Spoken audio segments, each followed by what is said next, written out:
If you can't hear it, and you can't see it, it's a little dark today. And the reason why it's a little dark is because it's raining. We finally got our first fall storm. And it's raining here and it's snowing up in the mountains, but down here it's coming down pretty hard.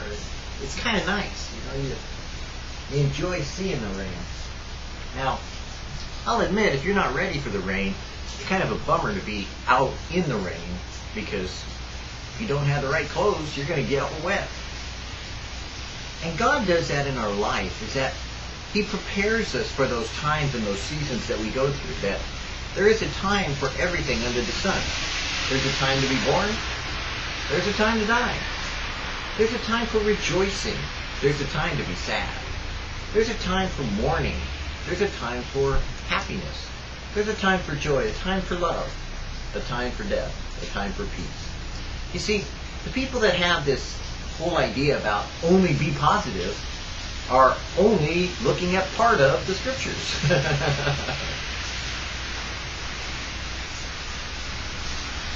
Because even as there's a time for everything under the sun and a purpose, there's a time for negative. Sometimes it's okay to be down. Sometimes it's okay to be wet. Sometimes it's okay to be dry. It's okay as long as God is in it. And that's the key issue to what all of our life is about. If God is in it, and God is with us, then we can go through it. But if we can't find God in it, then we may be someplace that God never intended us to be.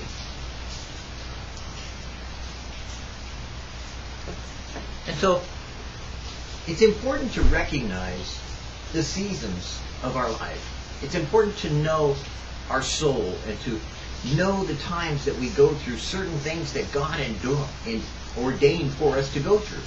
He wanted us to be like baby Christians so that we would grow on the milk of the Word. He wanted us to get an appetite and to develop and to become mature.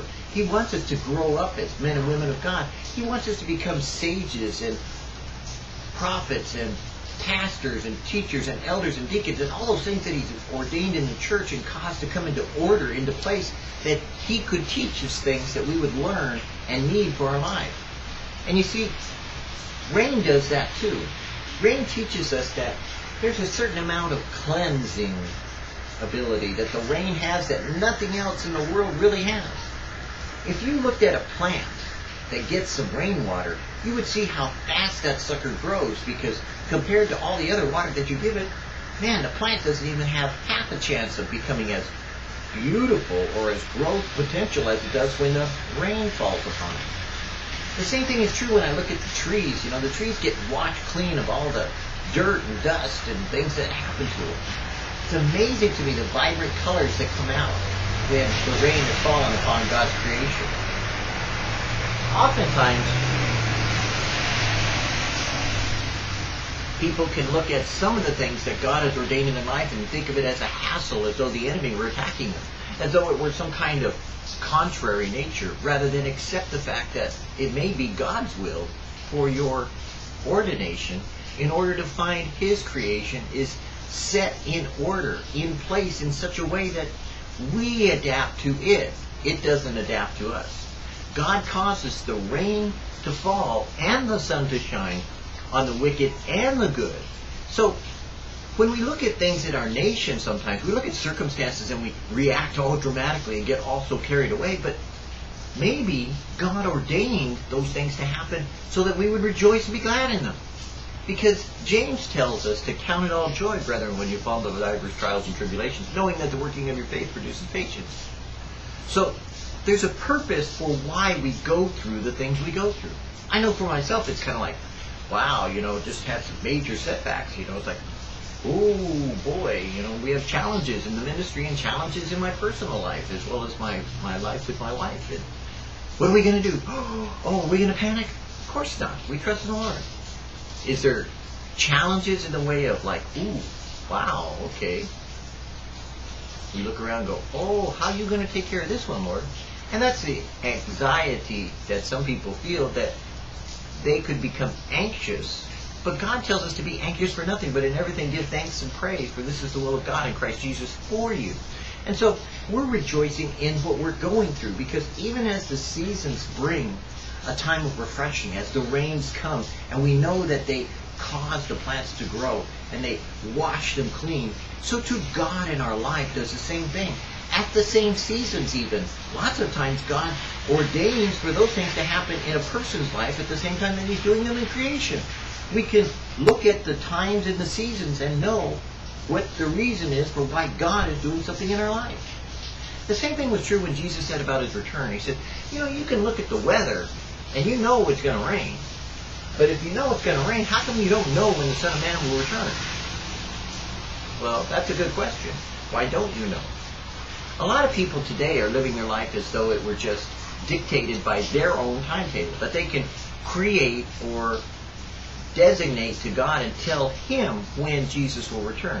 Or they could come up with some partial prophecy and say, oh, well, we got to wait for this war to happen, or we got to wait for this to happen, or that to happen. And yet they could die tomorrow. They don't plan out their life according to God's timetable. They don't observe the times and the seasons that God has placed in every man's life. A time to be born and a time to die. A time for rain and a time for sunshine. But when you do plan it, then you take the time to, put on a few extra clothes, stay warm, cover up, make sure that you have planned out those things that are going to happen in your life as well as in the world. Because God knows when you were meant to go somewhere and to do something. You don't. So when we trust in him to plan out our day, we choose to ask him the way we should go. We choose to follow him in his provision, because he provided for 3 million Jews out in the desert or more, and caused them to be fed, to be watered, and even to eat meat. Now, they may have complained at times, but God took care of them every step of the way. And if God could so take care of them, and Jesus said that, hey, you see the sparrows in the air, you see the birds have their nests, you see all these things being taken care of, I think my Father in heaven knows what you need, and he'll take care of you too. And so, we should be less careful or mindful of worry or anxiety because of, the rain, or the season, or the nation, as we should be rejoicing in the provision that God has made for all these things. Because in every season, in every time, in every place that God has put us, he has chosen us for this time, to be born for such a time as this. He has selected us and equipped us. He has given us grace and mercy.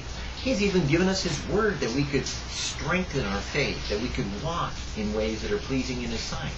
We can know him in a personal and intimate way. You see, God did all of this because he knows we really are like sheep that have gone astray, everyone to his own way. We tend to get a little shook up when we see things happening in the world, or we see things happening in the nation, or in our relationships, or in our life, or even in the weather. Some people are greatly affected by the weather, and for them, they don't like rain. Me? I kind of like it, I kind of enjoy a little good downpour, I like it in the summer sometimes, those summer rains, but I like the fall rains too, They're kind of cold, they're kind of crisp, and you know what I like to do?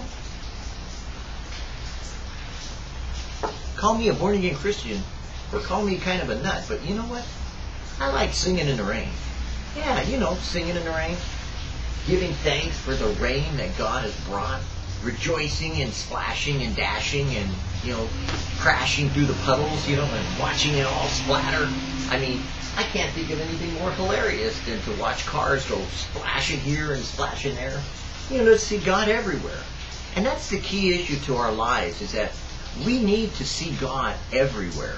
We need to see God in all things. In everything we're told to give thanks. And that's how we can.